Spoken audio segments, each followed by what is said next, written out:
the South Africa decided to create what are called research chairs. So I no longer get paid by Rhodes. I pay directly by government. My job is to produce the best products in terms of students.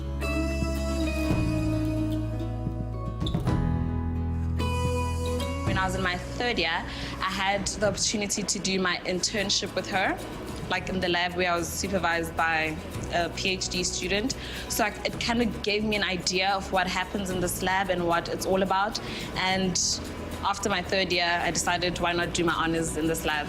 And yeah. So initially I was interested in doing some kind of degree with a major in genetics science. But then when I started in first year at Rhodes, I did a semester of cell biology. And I thought at the end, oh, I hate this, it's horrible. So I did chemistry 1 as well, because it's a prerequisite for a major in any kind of genetics related subjects. And I just thought this is fantastic. Carried it on to second year, third year, just fell more and more in love with it as the time went on. And then here I am doing an MSc now. I must be able to show young people in the township that you can have an idea, you can implement it, and you can get a product. Productivity and development of new ideas and new technology is not a European thing. It's not an American thing. It can be done here in Africa, and that is my job. The main thing that we're actually focusing on is cancer therapy, and the therapy that is used, well known, is chemotherapy. But this one is more effective because with chemotherapy, it affects all other living cells in the body, but this one, it focuses on the cancer cells. So I think it has very much potential. Medically, there is a huge benefit for nanotechnology.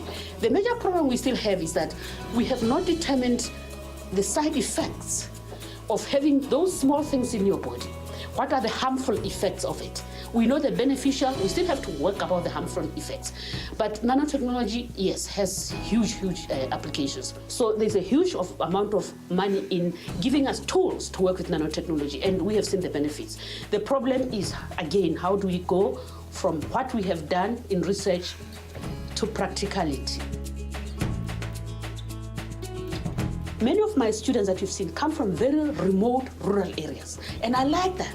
I want to make sure that in every remote village, there's somebody with a doctorate. So people begin to understand. Yes, they begin to understand that they can achieve, and that this is not difficult, that this can be done. Everyone should follow their passion, and that's a life that will be fulfilled, you know, when you do what you have loved and something that you are passionate about. And I mean, personally, I didn't come from a rich, you know, happy family. You know, there are also things that will try and bring you down and discourage you, but make a way, you know, push and be persistent about what you want. If you want something, I believe that you are gonna get it. The more diversity we have in the classroom, in the research laboratory, it's just generally better for science, because different people are going to have different ideas about things. So we don't all keep thinking the same thing all the time. We'll have different ways to answer different questions. All nurses, for example, or doctors or engineers, everybody has to do chemistry. Even biologists have to do chemistry, because chemistry is everything we are. It's in our lives, in the breath, in the air. So chemistry is something you have to study to go on. But having said that, I believe that future developments are more multidisciplinary. Combining biology and chemistry and physics and so on will result in new medicines, in new technologies, in new development. So we've got to work together.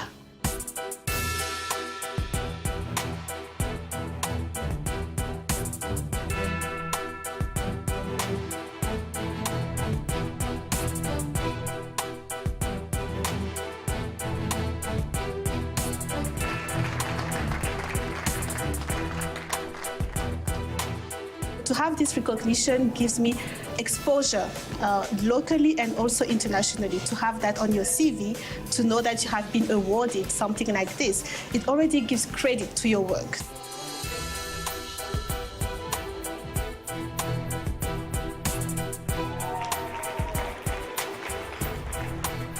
It encourages me to continue, and I hope it will inspire other women to also have a career in computer science, and also in all natural science, all sciences actually. So up till now, in the last 4 years, we've provided about 15 scholarships, almost worth R1 million.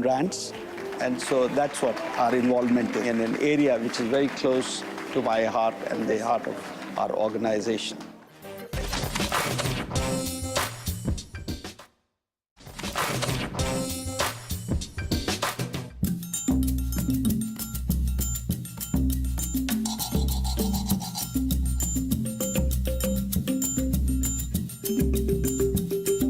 There's a lack of awareness in terms of what is available out there.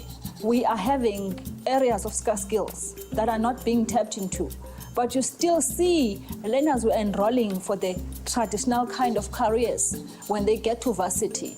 Why? Not because they do not have the capacity or the potential to do these so-called scarce skills. It's because they do not even know about it. I mean, you ask a young girl in my village about nanotechnology, they will be asking me, what is that?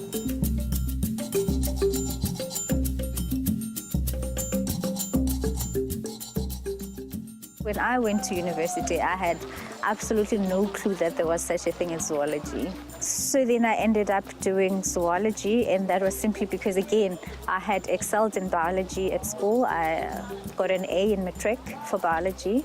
So for me, anything that had anything to do with biology sounded like a very obvious choice. But at that time, I had absolutely no clue what careers there would be in the field. I didn't even know a single zoologist at that stage.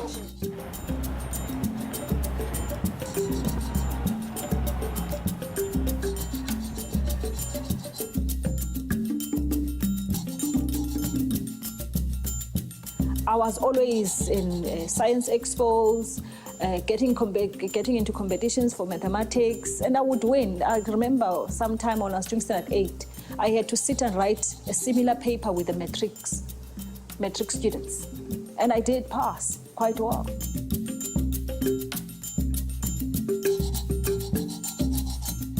And so I started looking around the country, investigating what professors were doing what at what universities. And I wrote to a number of them, and the most enthusiastic response came from the professor who would then become my mentor for 6 years. And he was based at the University of Natal.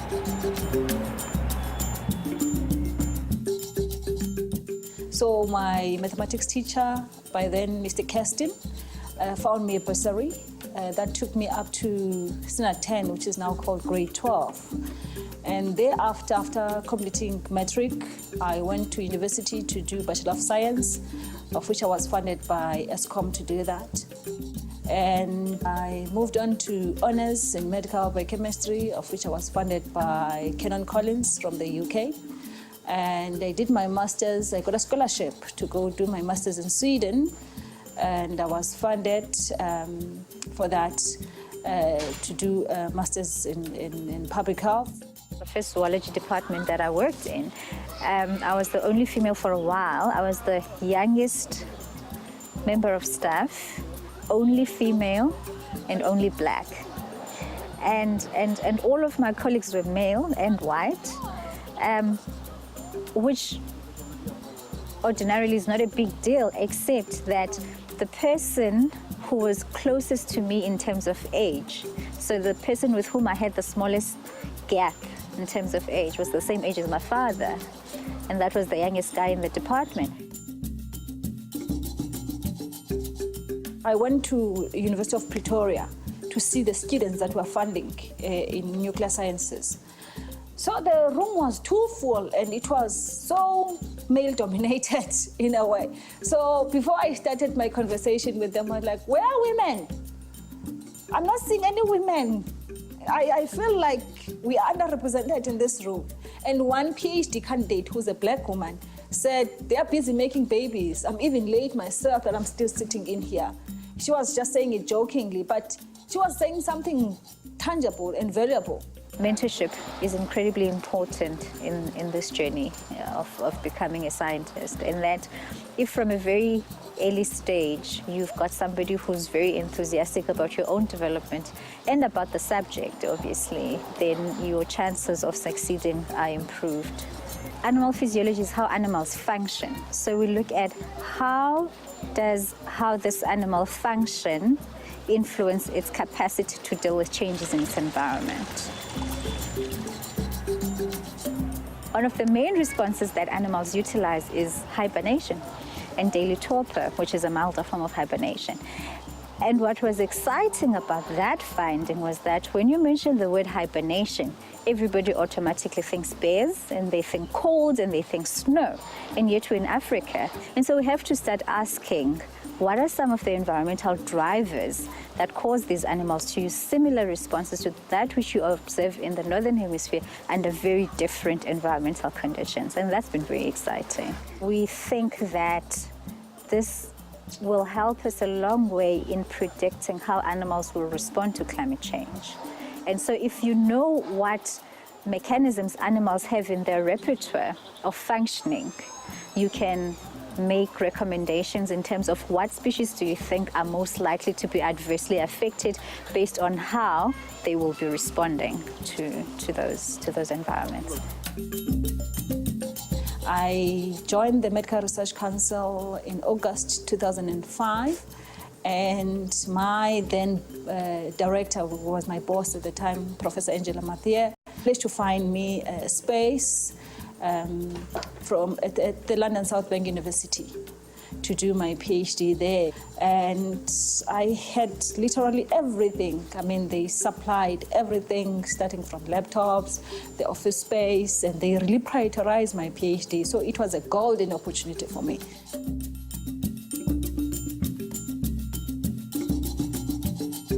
Having gotten married in 2005, and then we agreed with my husband that no falling pregnant until I finish. But fortunately, not unfortunately, I fell pregnant when I was completing my PhD.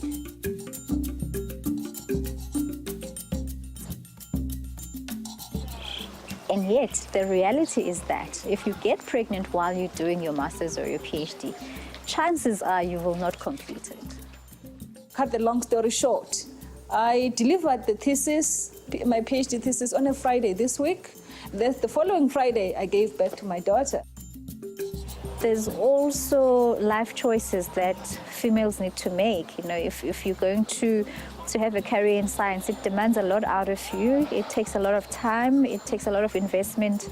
It takes a lot of being away from home, obviously depending on the subject. I mean, in my specific area, your animals are out there in the bush and they're out there in the field, so you've got to be away for extended periods of time.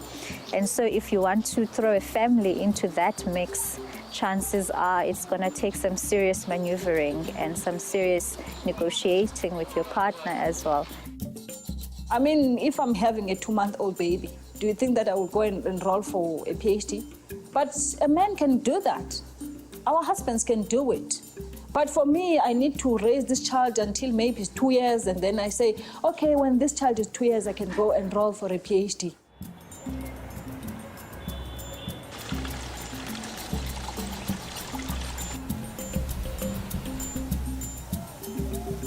I want to be an academic, and I'm a master's student now. How do I set myself up such that 6-7 years down the line, I will land that academic position?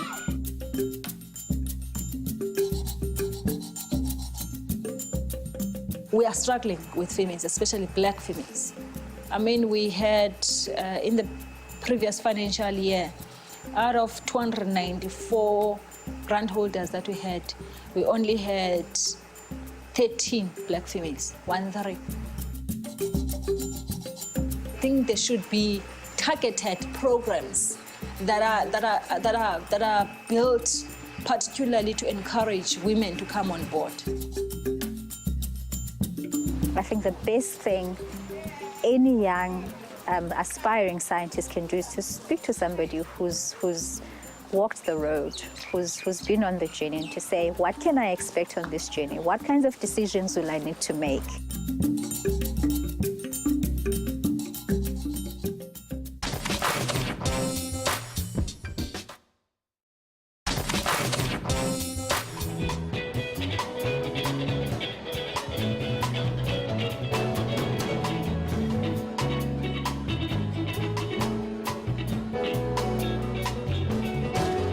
this is for the distinguished women in the life sciences category.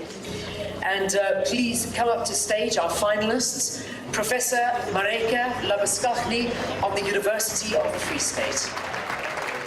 The old system was very patriarchal, especially in agriculture, where I do a lot of my work. You know, 25 years ago, it was an all white male-dominated field, and female, white or black females were frowned upon. That has really been changing, and the opportunities are there.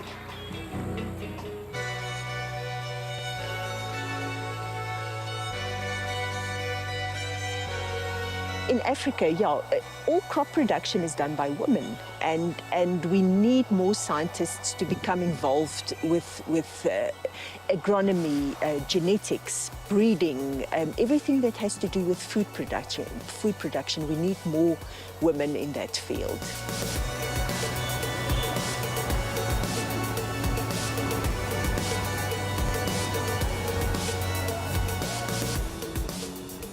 I know a lot of women will shoot me for saying what I would now say, but I think it has to be said. I'm single, I've never married, and so my work's been my life. I have given more than 100% of my time to my career, to my passion, and my passion is what I do. For me, coming to work is a joy. I come because I love everything I do. Many women, although we have kind of not had opportunities in the past to explore some of these areas, I'm not convinced that, all women come because they really want to make an impact or a change. Some people want to prove a point. Some people want to show that I can have it all, I can be it all. And maybe because I work hard at whatever I do, I've been able to achieve. And I personally have not had any experience where being a female has been an issue. The more women you have coming in and pushing up that glass ceiling, then it makes it possible for a whole lot more women to come in. Coming into the field of genetics was just being at the right place at the right time. In the era of the mid-1980s, when the concepts of recombinant DNA technology was at the forefront of science, that I got involved and interested in the tools that molecular biology afforded scientists.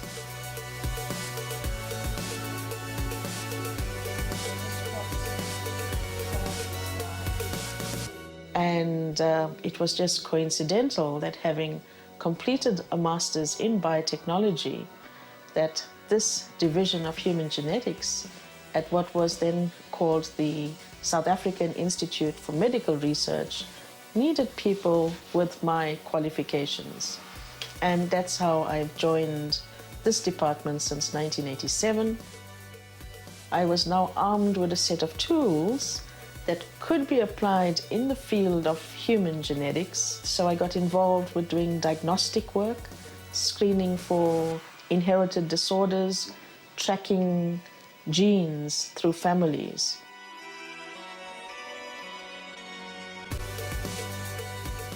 The Medical Research Council started what they called a Research Capacity Development Unit. Now, this unit was set up specifically for the purpose of taking undergraduate students, postgraduate students like myself, who were Black, who wanted to explore a lot of different areas within the sciences, but did not know which institutions to connect with. They didn't have the funding, probably didn't have any other role models, who were Black at the time, who could encourage them to pursue those fields. And I was probably one of the first beneficiaries of that capacity development program that the Medical Research Council had. And so it was almost like it was all put before me that choose which area you think, given your background in microbiology, you would like to pursue. And that's how I was introduced into bioinformatics, which I later pursued. I'm very interested in genetics, so that is where my whole career started. And at university, I started with genetics, and then I started specializing in plants. And then I realized the rich biodiversity, especially in Africa, in terms of the plants that are available and which are edible to humans and which can be used to improve crops to add food security on the continent.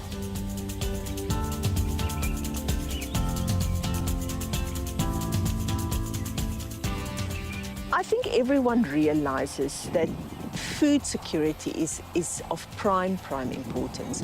If people don't have food to eat, then you have major problems, because that's the most basic need that people have.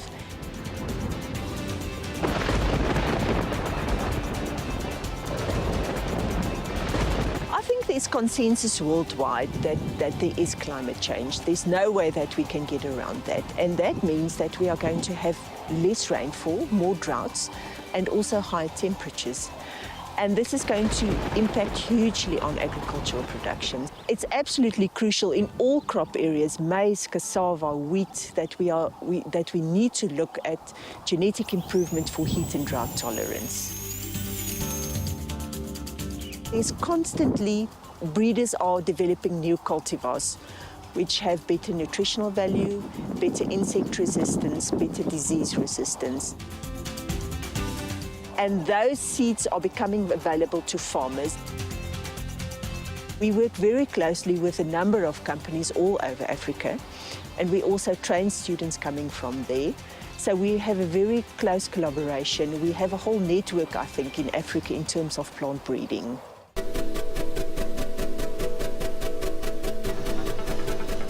I was inspired to look further into the history of the peoples of Africa using a molecular genetic approach. And that's kind of what I focus on currently. I'm interested in contributing towards the writing of the history of the peoples of Africa, and my narrative is the narrative of the genes.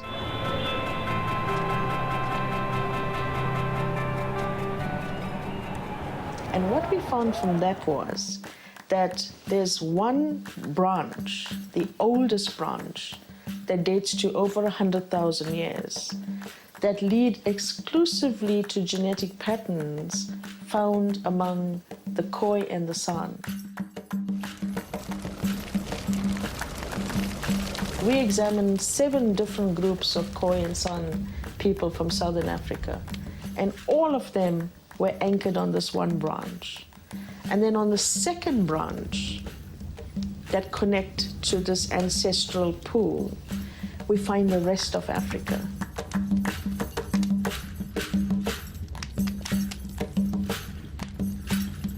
So several lines of evidence are converging to Southern Africa. So the big question is, could Southern Africa be that cradle, the geographic region from whence our species, Homo sapiens sapiens, have evolved? And given that so many systems converge to this geographic locale, it's very likely that it is. And that's what excites me.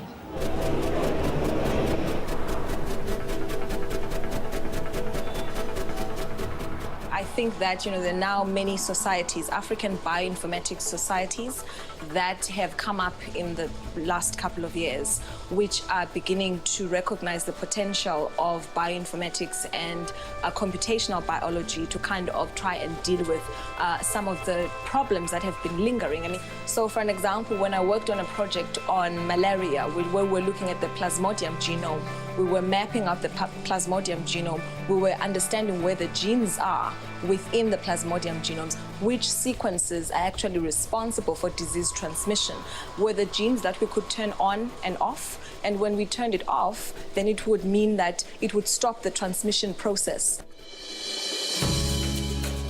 The Human Genome Project, when it started, they may not have seen it was just coding the human genome. To what end? But, there's a whole field of research that has come up because of that project. So it may not of itself been an end, but it has given birth to a lot of other different areas, a lot of other, solutions, potential solutions. We now have access to an entire human genome sequence. And so now we're not just looking at little pieces of DNA, we can access humans, people's complete DNA profile. Although the focus is to understand Africa, one can't see Africa in isolation because our modern scenario is based on contact with the rest of the world. And so we believe, and I strongly believe this, that by understanding the population dynamics, we are in a better position to understand the scaffold on which variation around the globe is anchored on.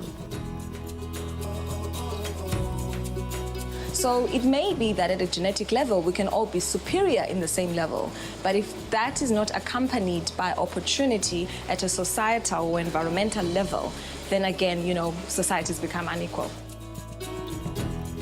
I think firstly, women should see that they could make a career in science. I think more and more girls are seeing that they can basically do anything that men can do. And I think that there's also a whole lot of organizations that are now giving scholarships just for women. There's lots of scientific organizations just for women. And it is also out of the recognition that, you know, because women have been catching up, you kind of need to give them more of an opportunity and create a platform for them to also come into those fields.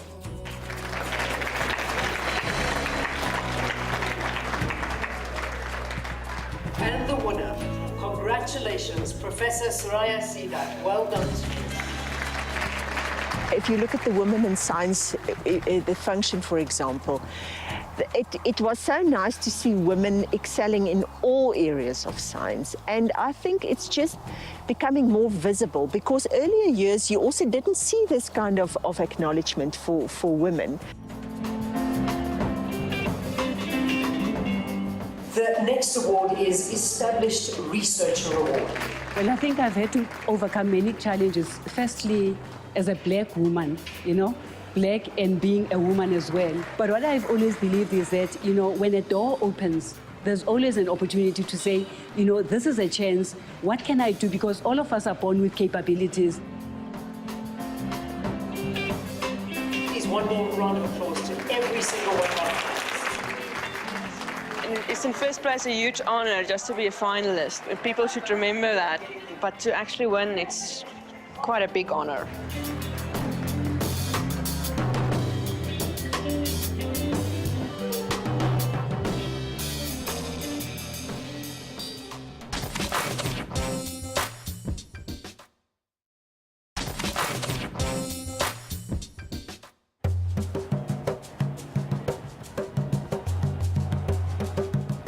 Engineering is critical in developing a knowledge economy purely because of the essence of what it means. So engineers are problem solvers. I think with an engineering mind, it will help us develop the technology to a level where it becomes sustainable and one of our greatest resources in the country. The engineering field for a woman can be seen as very male-dominated, and a lot of girls are scared to go into the field because they don't want to, you know, be in an industry where they won't be accepted. I really believe that the shortage of women engineers, largely, especially at a young level, lies around the misconceptions there are about engineering. I mean, how many young girls do you know today saying, yay, I want to be an engineer? It doesn't happen very often, and I think it's largely because they think to be an engineer, you know, you have to be a grease monkey in your hard hat and overall the whole day. I actually, before I started at SANSA, spent 5 years working in the mining industry. And you don't get more manly than the mining industry.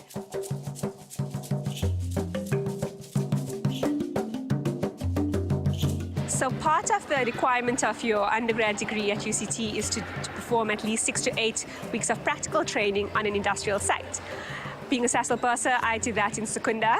So it was my very first visit to this massive industrial plant, and it was my first step into the real world of engineering, so to speak. But then what I found is just do my job, be nice, be professional.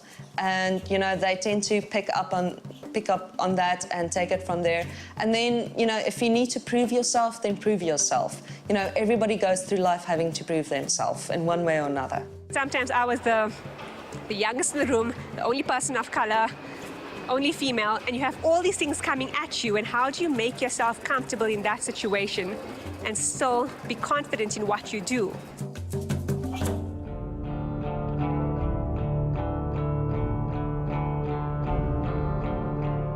2005, I saw the job advertised for a target maker, and I was like, what is this? Because I never worked in nuclear industry before. I took a chance and I was lucky to get the job. You don't study to make targets, but I got training from overseas, as the skill is not available yet here in South Africa to make such materials for nuclear physics research. We've got the accelerator group here where they produce the beam of particles. And then the target, this is where I come in, it's the material that they bombard with the beam of particles. The nuclear physicists, they come after to analyze what comes after they bombarded the stable nuclide, which is the target, with the beam of particles. And then they'll study whatever comes out. My role in this at SANSA is I'm a space weather engineer. I'm part of the overwintering team that goes to Antarctica every year. South Africa's got a big role in the South African National Antarctic Program, where we run the science in terms of the space weather component of that. But the application of this is to do with learning about the space weather, which is basically the space between the Earth and the Sun.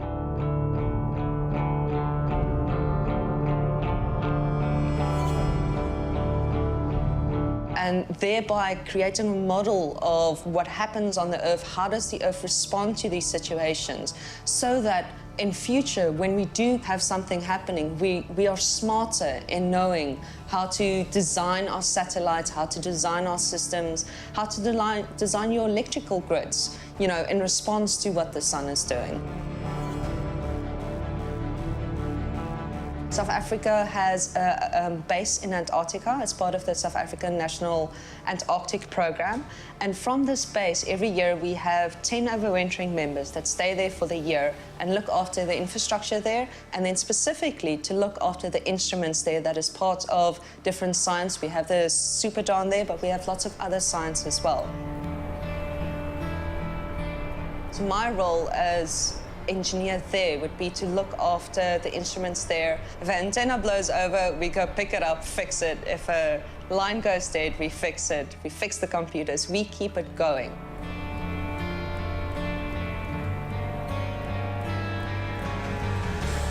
I've been very fortunate to have some great opportunities in my life, but they only count for something if I can be able to give back to my community, to society, to my country. And a large part of which I do that is through South African Women in Engineering, a non-profit organization that was founded to just do that, promote engineering to young girls, foster innovation, and simply celebrate women in engineering.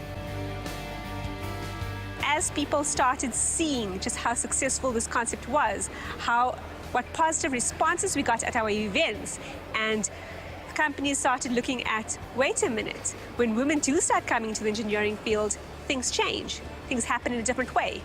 They do add value in a way that maybe they didn't know they actually needed or wanted. That's when we started getting companies coming to us and say, oh my gosh, I love what you're doing. How can we be a part of it? And I think women tend to be more collaborative by nature. So I think in that way, we bring that element that you need in a knowledge-based environment. So knowing that we face a skills shortage, when you exclude 51% of your population from the talent pool on which you're going to use to solve this, that's not very smart. While I was doing this job, I realized that I need to grow myself because it involves a lot of research. There are things that I need to understand more in regards with physics, because it falls between physics and chemistry. It's material sciences, actually. And then I did physics for my master's degree. I'm going to be spending the year in Antarctica, and after that, the question is, what then? My honest idea of where I want to be going is into renewable resources. I think we have, South Africa can't be dependent on coal mining for, forever. And I think that is a growing field, and it's going to be massive in South Africa.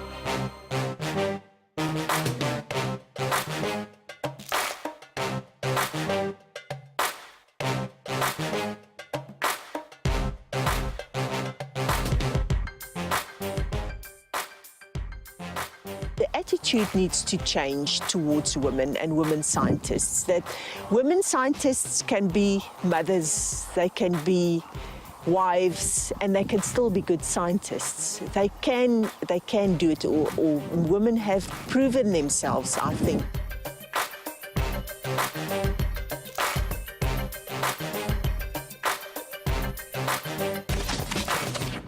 What we are seeing and celebrating is women grabbing that opportunity, running with it, and really producing wonderful results.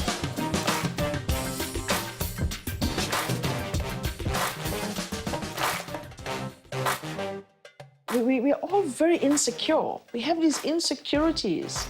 For whatever reason, we harbor them.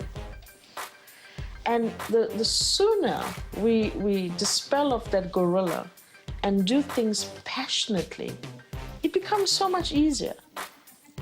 And that's what I have found in my career, is that if I take on these challenges and I work through it, I will get there.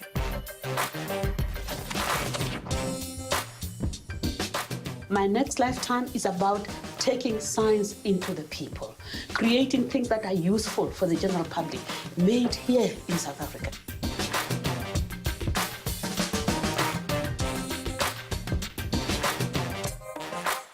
Women bring something very different to the table. And I think that combination of men and women working collaboratively in the engineering space to tackle these deep-seated issues that we have with the growth in Africa, I think that can lead to fantastic solutions.